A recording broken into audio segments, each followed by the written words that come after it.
الحمدللہ رب العالمین والصلاة والسلام علی محمد وآلہ واصحابہ اجمعین۔ اسلامی تاریخ اور افکار اور دنیا پر اس کے اثرات۔ چلا کہ 30 روپے میں پیاز بیچ کر کے ہم جو ہے غریب علاقوں کے اندر لوگوں کی بھلائی کا کام کریں گے۔ اب نکلے ایک دو چار صاحب وہاں پکڑ لیا انہوں نے کلستواڑی کے قریب، اب وہاں پہنچے، کہاں بھائی کہاں جا رہے ہو؟ پیاز کے، ارے معلوم ہے بارش کا موسم ہے تمہاری پیاز بک جائے گی۔ کون ڈرا کر کے یا موٹیویشن دے کر کے کہ کہاں تم دن بھر بارے مارے پھر کتنے میں بیچو گے؟ 30 روپے میں۔ کتنے میں زیادہ سے زیادہ بک سکے گی؟ ارے 32-35 بک سکے گی، کوئی بات نہیں ہے، یہ 40 روپیہ یہ لو۔ ارے نہیں بنے گا، لو 50 روپیہ لو، پوری پیاز ہمیں دے دو، تم سکون سے جاؤ، کہو تو تمہارے گھر تک ہم تمہارے پیسہ پہنچا دیں۔ اس کو آرام ملا، سکون ملا۔ اب ان صاحب بنی صاحب نے وہ 50 روپے کی پیاز لا کے گھر میں رکھ دی، رکھنے کے بعد ریٹ پر غور کرتے رہے، دیکھتے رہے، اور جب تراہ مچ گئی، 150-200 روپے چیز پہنچ گئی، تب لا کر کے اسے بیچا۔ اسلام نے اس ایکسپلائٹیشن کو ناجائز قرار دیا ہے، ناجائز قرار دیا ہے۔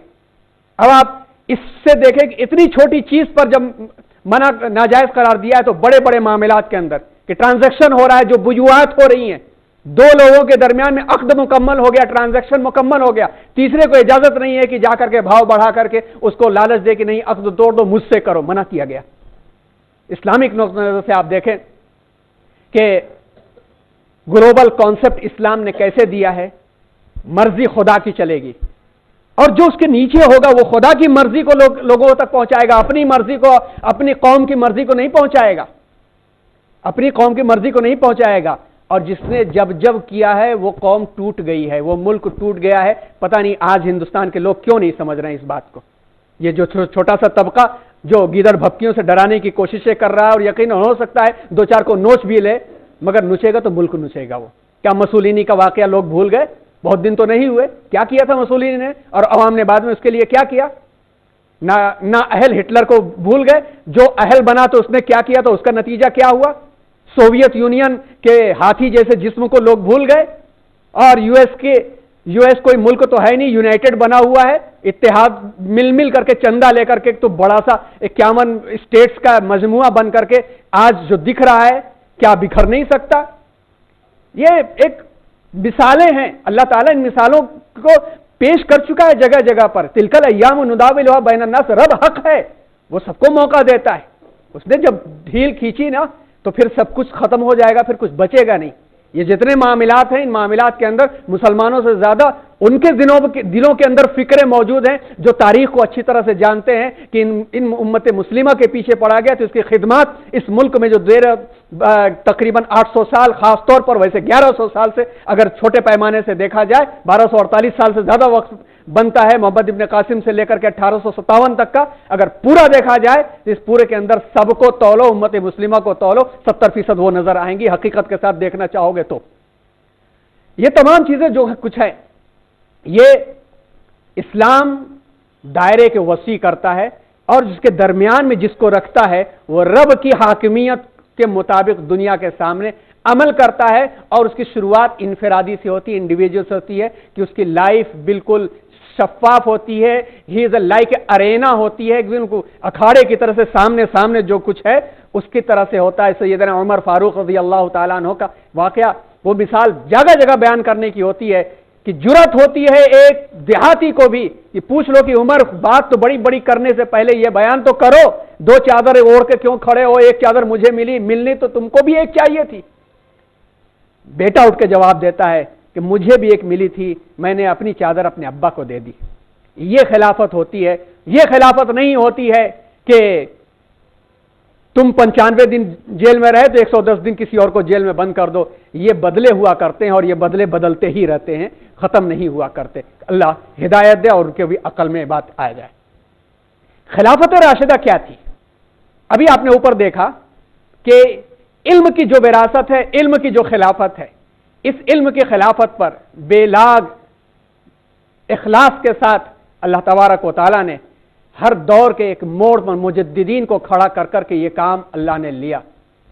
علامہ ابن تیمیہ کو آپ پڑھیں، یا ہندوستان کے اندر شیخ احمد سرہندی علیہ رحمہ کو پڑھیں، یا خلافت کے سلسلے کے درمیان میں بریک کے بعد عمر ابن عبدالعزیز علیہ رحمہ کو پڑھیں، صلاح الدین ایوبی کا واقعہ پڑھیں، یا احمد ابن حنبل کا اسٹینڈ آپ پڑھیں، ان تمام کی چیز کے درمیان میں بات نظر آ جائے گی کہ اللہ تبارک و تعالیٰ نے اس خلافت کو کس طرح سے زندہ رکھا۔ خلفائے راشدین کا جو معاملہ تھا، خلافت راشدہ عملی اور سیاسی اور کی مثال، یعنی دینی خلافت بھی اور سیاسی خلافت بھی، دونوں کے بہترین مجموعوں کا نام خلافت راشدہ۔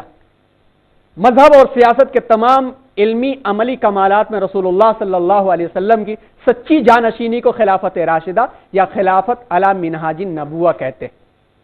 خلافت علی منہاج النبوہ کسی زمانے میں بھی قائم ہو جائے گی، مگر خلافت راشدہ یعنی وہ چاروں صحابہ کرام کے مماثلت اور ایکوالٹی کبھی نہیں ہو سکے گی، کیونکہ وہ صحابہ تھے اور کوئی صحابی نہیں بن سکتا۔ اور پھر ان کے مقامات کے تعلق سے باتیں اس کے پہلے آ چکے ہیں۔ اب آپ دیکھیے کہ یہ وہ لوگ تھے جو علم میں بھی، عمل میں بھی، نیابت میں بھی ساری دنیا کے سامنے مثال تھے کہ ساری دنیا نے سب کچھ لکھا، ساری کوششیں کر ڈالی، اسلام کے 4-5 قوانین کو لے کر کے دنیا گھومتی بھی ہے اور 7 ارب لوگوں کو گھماتی بھی ہے، لیکن اس کے باوجود بھی خلافت راشدہ اور خلفائے راشدین کے میتھڈ اور طرز میں وہ میخ نہیں نکال سکتے، کیونکہ انہوں نے کچھ بنایا نہیں۔ حضرت ابوبکر نے اپنے بیٹے کو خلیفہ نہیں بنایا، حضرت عمر سے کہا گیا کہ ان کو بنا دو تو ان کو کنارے کر دیا، شورا میں شامل بھی کیا، کہا کہ خلافت کے معاملے میں کنارے نہیں گے، مشورہ دیں گے۔ اور حضرت حسن کو بھی عوام نے چنا تھا، حضرت علی رضی اللہ تعالیٰ عنہ سے پہلے عوام منتخب کرنے کے لیے ساتھ گئی تھی۔ یہ 5 لوگ یعنی حضرت حسن رضی اللہ تعالیٰ عنہ کی خلافت، حضرت علی رضی اللہ تعالیٰ عنہ کی خلافت سے جڑی ہوئی خلافت، چاروں یہ، اور اس میں جوڑ میں حضرت حسن رضی اللہ تعالیٰ عنہ۔ خصوصیات کیا تھی؟ مشاورتی نظام۔ حالانکہ سیدنا ابوبکر صدیق رضی اللہ تعالیٰ عنہ منشأ نبوی کو پانے والے اور منشأ خداوندی، رب کیا چاہتا ہے، رب کس انداز کا حکم دینا چاہتا ہے، کئی موقعوں پر سیدنا حضرت عمر فاروق رضی اللہ تعالیٰ عنہ پانے والے، حضرت عثمان غنی اپنا سب کچھ ایسا لٹا دینے والے کہ آپ نے اس کے پہلے کے لیکچر میں سنا بھی کہ رسول اللہ صلی اللہ علیہ وسلم نے 2 موقعوں پر ہاتھ اٹھا کے ان کے لیے دعا کیا، 2 موقعوں پر، کہ اس کے بعد عثمان کا کوئی عمل ان کے لیے نقصان دہ ثابت نہیں ہو سکے گا۔ وہ کنواں خرید کر کے بیر عثمان آج تک موجود ہے، لوگوں کے لیے وقف کرنا، اور پھر سیدنا حضرت علی مرتضیٰ رضی اللہ تعالیٰ عنہ، ان کا کیا کہنا۔ ان تمام کے پاس وہ صلاحیتیں تھیں کہ اگر چاہتے تو تنہا بیٹھ کر کے قرآن کی تدوین خود کر سکتے تھے، احادیث کو خود نوٹ کر سکتے تھے، چاہتے تو کہہ دیتے کہ میں نے رسول اللہ صلی اللہ علیہ وسلم کو یہ کرتے ہوئے دیکھا ہے جب تم پیدا بھی نہیں ہوئے تھے، کوئی روکنے والا نہیں ہوتا۔ لیکن اللہ تبارک و تعالیٰ نے ان کو منتخب کیا تھا، کوئی نہ کوئی 1400 سال 1000 سال کے بعد سر پھرا کھڑا ہوتا اور کہہ دیتا یہ خاندانی طور پر اپنی ڈکٹیٹرشپ انہوں نے چلائی۔ کیا واقعہ موجود نہیں ہے کہ حضور اکرم صلی اللہ علیہ وسلم کی دنیا سے رخصت ہونے کے بعد لشکر اسامہ مدینے کے باہر قیام پذیر تھا، جس کو حضور رخصت کر چکے تھے۔ صورتحال اتنی خطرناک ہو چکی تھی کہ اچھے صحابہ کرام کہنے لگے کہ لوگ زکوٰۃ کا انکار کرنے والے ہو گئے ہیں، ارتداد کی لہر پیدا ہو گئی ہے، شورش برپا ہو گئی ہے۔ اس وقت سچویشن ہمارے لیے یہ ہے کہ ہم اپنا قدم روک لیں، اندر مضبوط ہو جائیں، باہر پھر دیکھ لیں گے۔ حضرت ابوبکر صدیق رضی اللہ تعالیٰ عنہ کی خصوصیت کیا تھی؟ رجل بکاؤن خصوصیت تھی نا۔ ماں عائشہ صدیقہ رضی اللہ تعالیٰ عنہ نے جب حضور نے کہا کہ ابوبکر سے کہو کہ امامت کریں میری جگہ، انہوں نے تھوڑا سا ان کے مزاج کو لے کر کے کہ بہت نرم آدمی ہے، کہا رجل بکاؤن، بہت جلدی رو دیتے ہیں، بہت نرم آدمی ہے، بہت جلدی رو دیتے ہیں۔ حضور ناراض ہوئے تھے؟ نہیں، ناراضگی کا اظہار کیا تھا کہ ان کو بھیجو، وہی امامت کے لائق ہیں، بھیجو۔ اتنی نرمی کے باوجود بھی حضرت ابوبکر کا جملہ سختی کے اعتبار سے تاریخ اسلام کا سب سے عظیم الشان جملہ ہے، اَيُنْقَصُ الدِّينُ وَأَنَا حَيٌّ، میرے جیتے جی یہ ہو سکتا ہے؟ نہیں ہو سکتا، خدا کی قسم مدینہ تم خالی کر کے چلے جاؤ، خدا کی قسم مدینہ تم خالی کر کے چلے جاؤ، مدینے میں بھیڑیے آ کر کے گھسیٹ لے تو میں آقا کے ایک حکم کے نیچے ہٹنے والا نہیں، اور خدا کی قسم کسی نے اگر حضور کے زمانے میں اونٹ کی نکیل کی ایک رسی بھی زکوٰۃ پہ دی ہے تو میں لے کر کے رہوں گا۔ اَيُنْقَصُ الدِّينُ وَأَنَا حَيٌّ، یہ شورا کا نظام اور رسول کے صلی اللہ علیہ وسلم کے فرمان سے ایک قدم ہٹنے والا نظام نہیں، اور کیا اس کو۔ لیکن بڑے بڑے جب بھی معاملات پیش آئے، قرآن کو جمع کرنے کا معاملہ پیش آیا تو پھر کیا ہوا؟ پوری شورا بلائی گئی، پوری میٹنگ بلائی گئی، پوری مثالیں دی گئیں تاکہ آئندہ چل کر کے کوئی یہ شک نہ نکال سکے کہ ارے زید بن ثابت نے لکھ دیا تو عمر نے لکھ دیا تو ابو بکر نے لکھ دیا. نہیں کہہ سکتا کوئی. قانون کی برتری کے معاملے کے اندر قانون تو قانون ہوگا. کتنی مثالیں ہیں، وہ مثال بھی تو سامنے آئی تھی. سیدنا علی رضی اللہ تعالیٰ عنہ کی جنگ میں زرہ گم ہو گئی، لوہے کا جو کپڑا تھا وہ گم ہو گیا، یہودی پا گیا تھا. اب حضرت علی رضی اللہ تعالیٰ عنہ کا تھا. حضرت علی رضی اللہ تعالیٰ عنہ خلیفہ تھے، اور کس کے خلیفہ تھے؟ سپر پاور کے خلیفہ تھے. یہاں سے یہاں تک کا پورا علاقہ ان کے ہاتھوں میں تھا، اور چاہتے تو اس سے کہتے کہ یہ میرا ہے تو دے دے، مگر قانون کی برتری یہ کہ مدعی کو چاہیے جاؤ قاضی کی عدالت میں جاؤ، جا کے قاضی کی عدالت میں خلیفہ وقت سپر پاور کہہ رہا ہے کہ میری یہ زرہ ہے، مجھے دلا دو. داماد رسول، ریحانت النبی، حسن اور حسین کا باپ، وہ کہہ رہا ہے تو کیا کسی قاضی کی جرأت ہے کہ منع کر دے؟ لیکن خلافت کہتے ہیں قانون کی بالاتری. آپ ٹھیک کہہ رہے ہیں، آپ کی عقیدت اپنی جگہ پہ، آپ گواہ لاؤ. میرا بیٹا گواہ ہے، باپ کے حق میں بیٹے کی گواہی نہیں مانی جائے گی اس معاملے کے اندر. غلام کی نہیں مانی جائے گی. اگر ہے تو لاؤ، میرے پاس نہیں ہے تو جس کے پاس ہے اسی کی ہوگی. قانون کی بالاتری صحابہ کرام خلفاء راشدین کی زندگی میں کتنی ملتی. اشاعت اسلام، دیگر شاہان مملکت ہندوستان میں بھی بہت کام کیے، اچھے کام کیے، یقیناً اس کا فائدہ ہے، اس کو ڈینائی نہیں کیا جا سکتا. لیکن کئیوں کی زندگی میں اشاعت اسلام مقصد نہیں تھا، جس کی وجہ سے خلافت راشدہ کے قریب تک بھی انہیں نہیں لے جایا جا سکتا. اشاعت اسلام کا مطلب مرضی خداوندی کو بندوں تک پہنچا کر کے بندوں کو رب سے جوڑنے کا کام، اپنے سامنے فرشی سلام نہ بجا لانا. فرشی سلاموں پر بہت سارے لوگوں نے حکومتیں کر لی ہیں، مگر بندگان خدا کو خدا سے جوڑنے کا کام میں بہت کمزور ثابت ہوئے ہیں. اخلاق اور تعلیم کے بارے میں تو تفصیلات بہت ساری آ چکی ہیں اور مسلسل اس کے بارے میں بات ہو رہی ہے. اسی طرح سے عورتوں کے حقوق کے تعلق سے انسانی اخوت، معاشی عدل، جہاد فی سبیل اللہ، یہ اس پر سب سے بڑا معاملہ اللہ کی حاکمیت، یہ خلافت راشدہ کی خصوصیات تھی. اس کے اندر یہ دونوں حضرات علمی وراثت کے اندر بھی، سیاسی وراثت کے اندر بھی یہ ایسے ممتاز تھے کہ خلیفہ ہونے کے باوجود بھی جو ذاتی عمل انجام دیا کرتے تھے چھپ کے انجام دیتے تھے. لدا عمر امیر المؤمنین قفو بی وقفۃ المتحیبین ملیک ذو معاصر باسقات یقصر عن مداح السابقون. آپ پڑھیے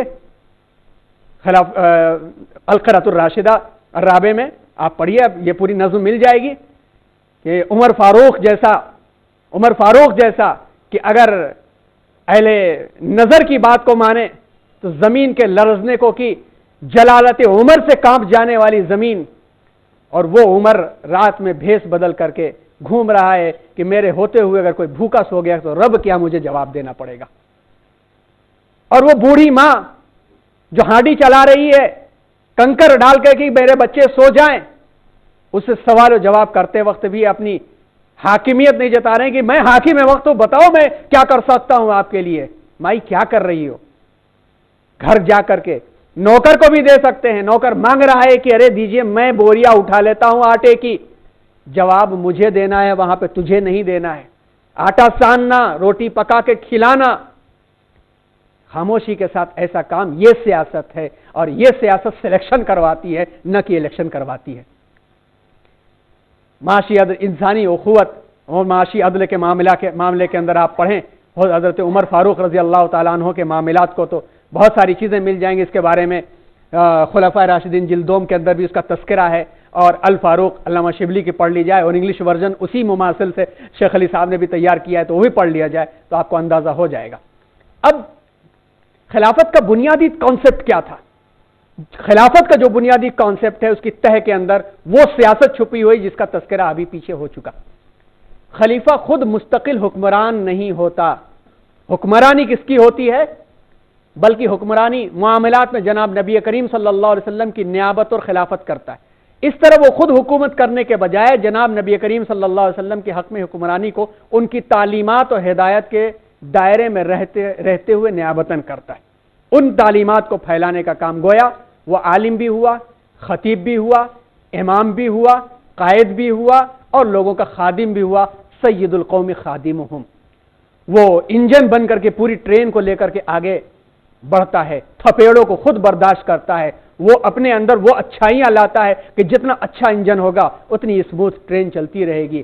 خلافت کا کانسیپٹ انجن میں ہے، نہ یہ کہ پیچھے سے پش کرنے کے اندر ہے. اسلامی نظام کا سب سے بڑا امتیاز یہ ہے کہ اس نے شخصی حکومت کو ختم کیا، خاندانی اور شخصی حکومت کے طریقہ کار کو ختم کر کے دستوری حکومت قائم کی ہے. اور دستوری حکومت جس میں خاص طور پر یہ صاحبین یعنی سیدنا حضرت ابو بکر صدیق رضی اللہ تعالیٰ عنہ، سیدنا عمر فاروق رضی اللہ تعالیٰ عنہ کا اعلان، یہ اکثر اعلان کیا کرتے تھے اگر ہم کتاب و سنت کے مطابق چلیں تو لوگوں پر ہماری اطاعت واجب ہے، اور اگر قرآن و سنت سے انحراف کریں، الگ ہٹیں تو عوام کو ہماری اصلاح کا نہ صرف حق حاصل ہے بلکہ ان کی دینی ذمہ داری ہے. جب اتنے کانفیڈنٹ ہو کر کے ایسا کانفیڈنس عوام کو دے دیا جائے گا تو ظاہر سی بات ہے ہر شخص اپنی ذمہ داری سمجھتا رہے گا، ہر شخص اپنی ذمہ داری سمجھتے ہوئے ایک دوسرے کی حفاظت کرے گا. اور نہیں ہوگا تو اتنے بڑے بڑے اکشروں سے لکھ دیا جائے گا کہ ریلوے سمپتی آپ کی اپنی ہے، ہماری جب اپنی ہے تو ہم پنکھا کھول کے گھر میں لگا لیں، سیٹیں کھول کر کے گھر میں لگا لیں. یہی تو کہتے ہیں ہم لوگوں کے علاقوں کے اندر جو سیٹیں پھاڑ کر کے لے جانے والے لوگ ہیں، ریلوے سمپتی آپ کی اپنی ہے، جب اپنی ہے تو یہاں پہ خالی کیوں پڑی ہے، ہمارے گھر میں رہے تھے.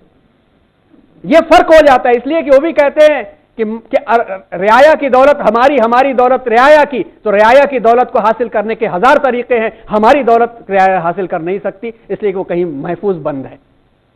نقصان یہاں ہوتا ہے اور اس نقصان کے ساتھ ملک جی نہیں سکتا، خوش نہیں ہو سکتا. اور دنیا کی تاریخ گواہ ہے کہ جی ڈی پی کب اسٹیبل رہی ہے، کب ڈاؤن ہوئی ہے. اگر انالائز کیا جائے، تجزیہ کیا جائے، اور ہر تجزیہ نگار سمجھتا ہے، لیکن ظاہر سی بات ہے کہ جب رب کی بندگی سے کہیں سے ہٹا جائے تو کھوٹ موجود ہوتا ہے، اور جب دل میں کھوٹ موجود ہوتا ہے تو سب چپ بیٹھے ہوتے ہیں کہ ہم کھڑے ہوں گے تو کہیں ایسا نہ ہو کہ ہمارا کچا چٹا کھول دیا جائے، اس لیے چپ ہو جاؤ، لیزر فیئر جیسا چل رہا ہے چل دے دو.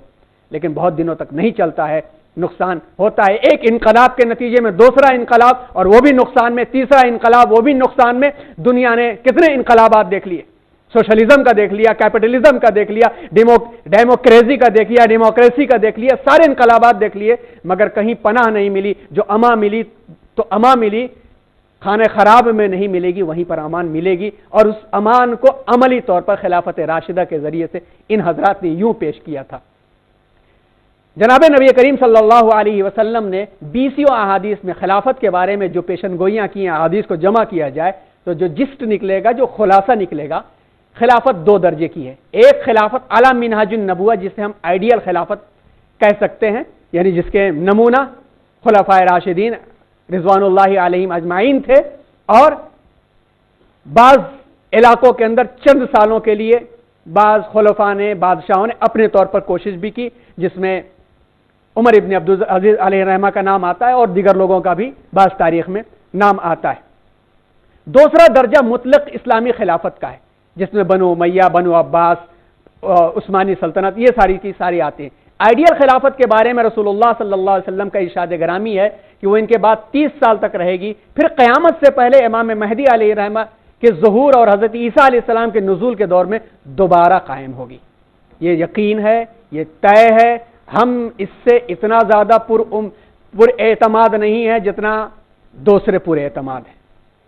عیسائیت و یہودیت کا جو اجتماع ہوا، اور اجتماع کے بعد تلمود سے جو چیزیں نکالی گئیں، بائبل کے اندر جو تبدیلیاں اور ترمیم کیے گئے، جو فرقہ پروٹسٹنٹ کے نام سے وجود میں آ کے کنارے ہوا، یہ تمام واقعات کو آپ پڑھیں، دونوں کے پاس مسیح کا انتظار ہو رہا ہے.